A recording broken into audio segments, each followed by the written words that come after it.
Hello and welcome again to Red Gaming Tech. My name is Amata. Today is the 22nd of November and this time I'm bringing you some news regarding Nintendo and the 3DS. As you may have heard, there's a 3DS game with an exploit that apparently enables homebrewed software.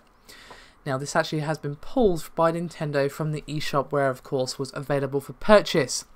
Now basically what happened, if you haven't heard, is that earlier this week a hacker showed how Cubic Ninja by AQ Interactive and then published by Ubisoft could be used to run homebrew games, although just to clarify, this particular exploit did not enable pirated software.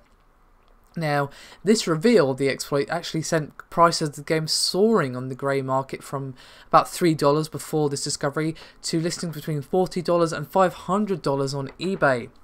Now, it was only available for digital sale on the Japan eShop, but this probably helped drive the resale price for physical copies. However, it has been reported that the title has been removed.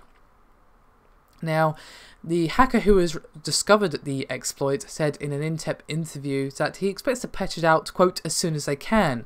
I've been talking about this for a couple of months, so it's possible they may have figured out what I've been doing. It's just a vulnerability in a game to access a vulnerability in the system firmware. All they really need to do is patch the firmware and then the game doesn't even matter. And he has pretty clearly said that he doesn't want anything to do with piracy. He has just been working on homebrew projects for quite some time and working on various exploits.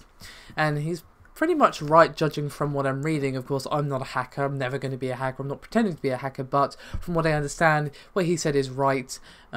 It's just an exploit in the game which makes use of an exploit in the software of the actual handheld itself. So if they just patch the firmware, then there's no longer a problem and this game can be brought back onto the Japan eStore, physical copies can be back on the shelves, and Nintendo can rest easy knowing that this exploit is no longer available.